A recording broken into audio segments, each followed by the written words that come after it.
This episode is brought to you by Fortis Mentis Psychiatry, where Black and Brown girls can find individual therapy, mindfulness and meditation coaching, medication management, and case management.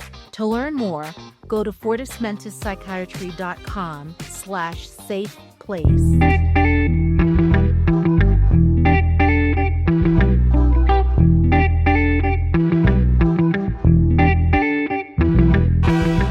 Hey girl, welcome back to Safe Place for Brown Girls, and I'm your host, Dr. Kathleen Jude Estime, and I'm a psychiatric nurse practitioner. And this podcast is your safe place to talk about healing, mental health, and thriving as a woman of color. Today's episode is one I wish we all had growing up. We're diving into the taboos around women's health, hormones, and mental wellness, and how that silence hurts us more than we realize. Our guest today is nurse practitioner Roshni. She's an advocate, a coach, who's been breaking generational silence around periods, hormones, and menopause, especially within South Asian communities. Roshni's here to help us name what's often left unspoken and to remind us that understanding our bodies is not just physical care, it's mental health too. If you've ever been told, just deal with it, or felt dismissed by your doctor, or maybe you've struggled silently with your cycle, your moods, your energy, or is in the transition of menopause, this episode is for you. So pull up, breathe, and let's talk about what it means to finally advocate for ourselves, mind, body, and spirit.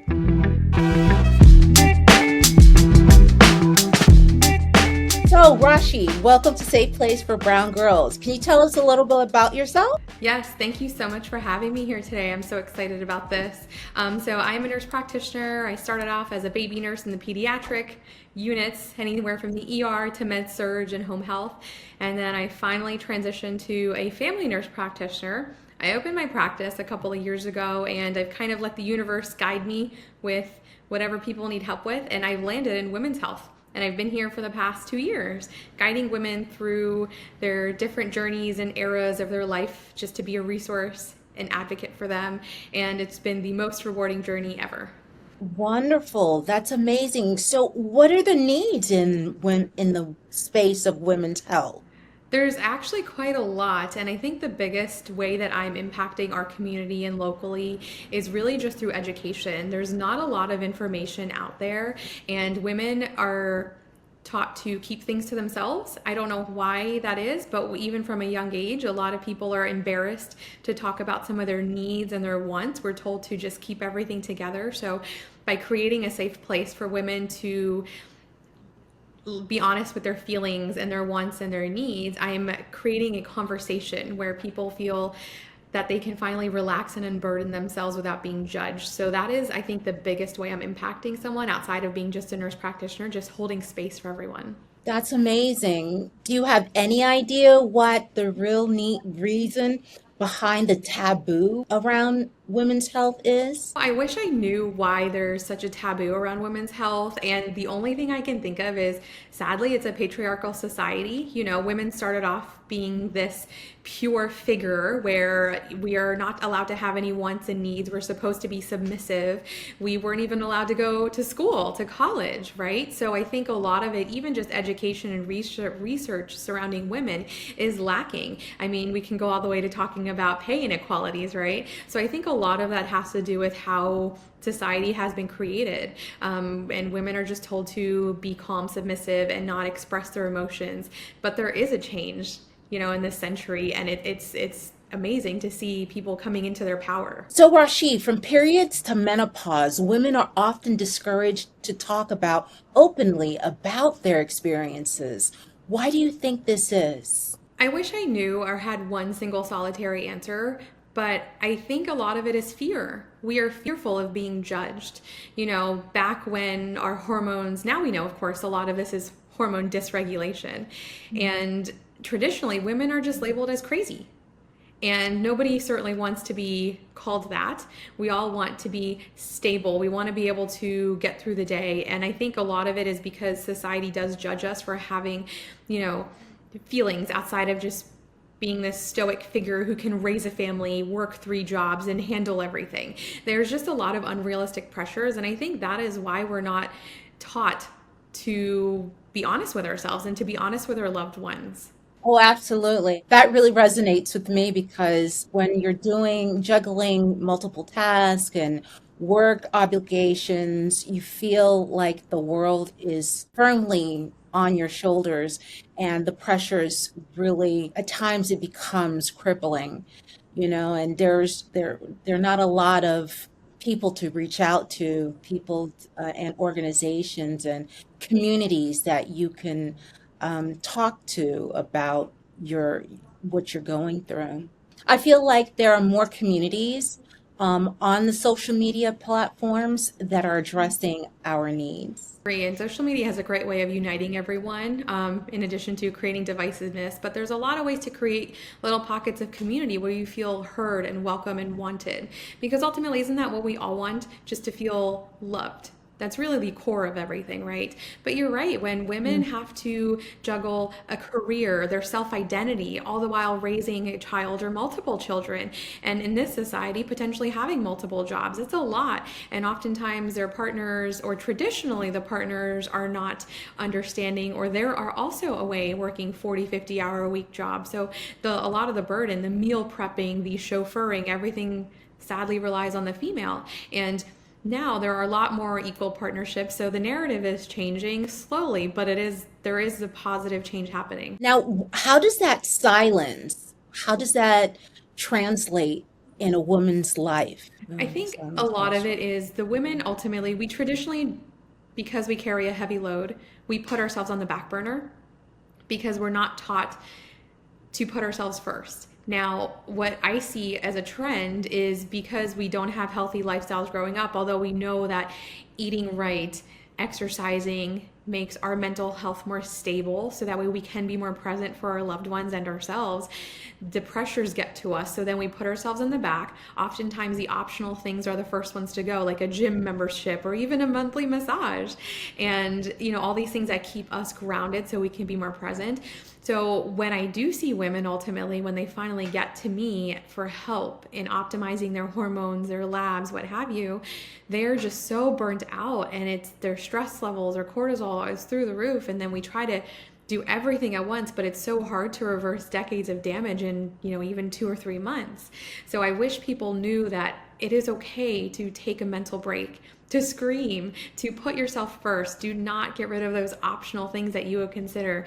Make sure you have an hour a day to just deep breathe, guided meditation, exercise, laugh. It's so important. And I wish more people knew that, because if we can start this process of taking care of ourselves early, we would have just better mental health, longevity, there would be less aches and pains. There's just so many benefits to taking care of yourself first. Now, how about a schedule for seeing a nurse practitioner like yourself and checking your hormones? How often would you suggest that a woman go and check her hormones? I think it's important to start as early as possible. Now, traditional medicine says, well, we definitely don't need to check. However, we're on the optimization realm. So I think even if you come in as a young adult in your 20s, men and women, it's so important to check, because in the optimization realm, you're kind of shooting darts in the blind, right? We don't have a number that we're aiming for. We're just trying to treat your symptoms. So the earlier, the better is the short answer. If we can start in our 20s, that would be incredible. So we can catch trends early. And what is the correlation between hormonal imbalances and mental health? So we know that, hormones like progesterone are so important for not only, of course, our period, but in men and women, they help us get a relaxful, deeper sleep state. And then if you sleep well, that has great implications throughout the day. Well, you're not aiming for those quick acting energies, which cause the ups and down in energy spikes, and then therefore your mental health is constantly up and down. Wake up relaxed, therefore better mood, mental health, energy to get through the day. You can complete your task list versus feeling overwhelmed. We know that testosterone is another great hormone that is responsible for mood, mental health, anxiety, depression. So getting everything checked early, but then also, again, relating back to the importance of exercise, the importance of taking care of yourself, the way to maintain testosterone, well, gosh, it's exercising, lifting weights. So if we were able to do that first, then maybe we could have a longer, better quality of life and better mental health that way. Wow. So, what should a woman look out for during perimenopause? Well, perimenopause really starts in our 30s, where everything declines from our melatonin to progesterone. We can have symptoms of, inability to sleep. That is oftentimes the first thing to go, lack of sleep. And it's not that you're able to not fall asleep, but like clockwork, people are awake between 2, 3, 4 a.m. and they cannot go back to sleep. And again, sleep has great implications for the rest of your day, your anxiety, your mood, everything. So that is one of the first symptoms. If we're having short temper, if there's a little bit of weight gain. Now there's other things that we want to certainly look at, right?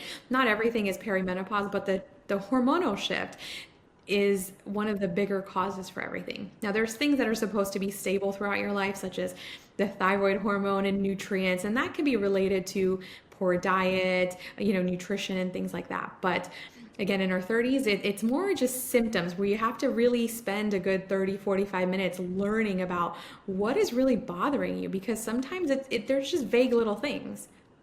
And not a lot of people in traditional medicine have the time to talk about thoughts and feelings. And how do these changes affect the mental health of a woman? Well, so again, when you're not sleeping properly, when your testosterone is off, when your estrogen is off, something is off. Now, what does that mean? Could you potentially have ADD symptoms where you can't focus and can't complete the task at hand? That is one way it affects your mental health. Throughout the day, we can get lingering episodes of just anxiety or have the frequent ups and downs in our lives.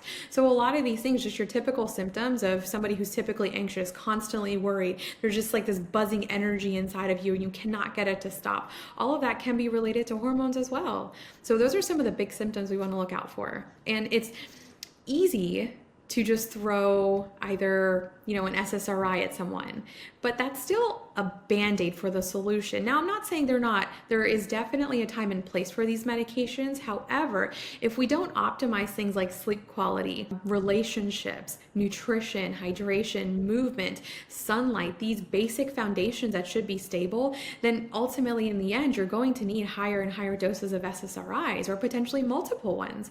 And then there's a side effect from that. So you have another medication added on. So it can be a really long process. Absolutely. So the mental health, generally, you want to make sure you're targeting the cause of the imbalance. And so how have you seen these hormonal changes affect the relationships that women have in their families, at work, and with social circles? So initially when a lot of women come in, they feel like they abandon their social circles and their family because nobody seems to understand what they're going through. They're often gaslit into thinking, oh, well, you'll get over this. This is just a rite of passage. And, that doesn't have to be true. It's not a rite of passage. We always have to have a good quality of life. So sometimes women abandon their social circles and feel isolated, which then makes mental health worse. But then the other hand too, when you have, when you're in a relationship, sometimes when the hormones aren't balanced, there's less of a tolerability with what is happening. So it leads to divorce. So there's a lot of things that can happen when hormones fluctuate and ultimately mental health. So my big question that I ask everyone is, how will that improve your quality of life? Because libido, that is another thing that can go down, which can affect mental health because some people want to be sexually active and others don't. But it's only a problem if you think it's a problem, and I'm here to help you get to whatever your goals are. But again, that can affect personal relationships as well. And then once you leave your partner, you can feel isolated, and then the stress of, potentially going out into the dating scene, different things like that. So, it all stems back to just fixing the root cause, because there's a lot of divorce, high divorce rates, isolation, and then those things we don't want. So Rashi, why is self-advocacy so important in women's healthcare? Advocacy is so important because if you go to your typical clinic that insurance covers, even if you go to an OBGYN, they oftentimes ignore a lot of the symptoms, and the quick answer is, well, here's a birth control pill. Well, those are synthetic hormones which have other implications, and that is not the answer to everything. So knowing first, trusting your body, knowing that something is off, because no practitioner will know your body better than you can, that you've lived in for decades. So know that, and then don't ever stop searching for answers, because it's so important to, not everyone can be a good fit, and not everybody is knowledgeable in how to treat the whole person. So, Roshni, what are some practical ways that women can advocate for themselves? The biggest way that, first off, to advocate is educate yourself, to know that you don't have to accept the status quo. Because kind of like us talking about mental health when you go to your clinic, if you unburden yourself on your practitioner to say, well, I'm anxious. Gosh, that's great. But oftentimes the answer is not quickly being put on an Lexapro or Prozac, what have you. You have to sit and have the discussion of, well, why are you anxious? When are you anxious? Is it certain times of the month? Is it all the time? Do you have a support system? There's so many things that go into get understanding the person and their home life and their well-being. So that's how you should advocate for yourself, by knowing that a quick 10-minute answer or 10-minute fix is not going to solve all of your problems. So, and you can do this by going to resources in the community. The internet brings us all together. So educate yourself and continue to educate, because there's always somebody that can help you. So how do we shift from survival mode to thriving? Loaded question. We can, honestly, and I've said it before, and it just putting yourself first, because that is the only way you can be more present for yourself and for those around you in your community and your family. And what does that mean? I think the simple things that I tell folks, that you don't even need to see me, you don't need a consult. Look at your whole life, find out the things that don't bring you joy, find out things that are getting in the way of you being hydrated, you having great whole nutrition with whole foods. Find things that are getting in the way of your sleep quality. If you're scrolling in bed at night, if your immediate community likes to go out to drink and that's what they do to be social, I think we need to shift that mindset, because ultimately that does a lot of damage to your body. You can't recover easily, and then again, there goes their mood and mental health throughout the next day. So if we can take a bird's eye view of your life first, to really look at it and see, well, hey, these are spots that don't bring me happiness. I would like to change this. And then we can ultimately take the next step into figuring out how to survive, or how to thrive rather. So, Roshni, do you have any final advice for a woman watching this episode and struggling with, who may think that she may be struggling with hormonal imbalances? My only advice is look at different podcasts, learn from different leaders in the community. There's Heather Hirsch. There's a lot of free information out there, which can be a little bit hard because you don't know how much is truthful. But oftentimes hormones are just one aspect of mental health. We also need to look at everything that should be stable throughout your life, such as your nutrients, your ferritin, your vitamin D level, which is so important for mental health. So we want to have someone that will evaluate everything. And that's the only way, really. Just use the internet as an amazing tool to educate yourself, and don't stop advocating. If you feel that something is off, keep searching for answers. And there are plenty of practitioners like myself that are willing to dig to get you feeling your optimal self, so that way you can start thriving. So, Roshni, what is the best way to get in touch with you? The best way to get in touch with me is either through our social medias, which on Instagram it's Apex Health DPC, or honestly, they can always call or text. Our phone number is HIPAA compliant. It goes right to myself or the virtual assistant. So you can either reach us that way, and the number is 352-717-4929. We do offer free consultations to see if we're a good fit, so you can understand a little bit more about our process, and then we can always help you get scheduled. But we have a lot of free education materials out on our social media, and I feel like some of it's a little bit fun too. So that's a really great way to learn a little bit more. Well, thank you so much, Roshni, for sharing your time and information with us. We really, truly appreciated it. Welcome. Thank you for having me here. I appreciate it, and I hope I can change the life of one person. Wonderful. Thank you so much. Thank you so much.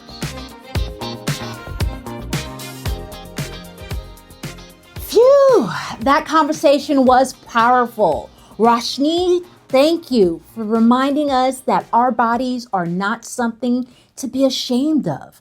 Our symptoms are not imaginary, and we deserve care that sees all of who we are. And girl, if you've been in a survival mode, just pushing through pain, confusion, and being dismissed, this is your reminder that you're not crazy and you're not alone. Your hormones, your mental health, your well-being, they all matter. And you have the right to ask questions, to get real answers, and to say not to band-aid that solution. If this episode touched something in you, share it with a girlfriend. Let's keep breaking these silences together. And if you need support or you're ready to prioritize your own mental health and well-being, you can always connect with me at fortismentedpsychiatry.com/help. This is your safe place, and you're always welcome here. This episode was brought to you by Fortis Mentis Psychiatry, where Black and brown girls can find individual therapy, mindfulness and meditation coaching, medication management, and case management. To learn more, go to fortismentespsychiatry.com/safe place.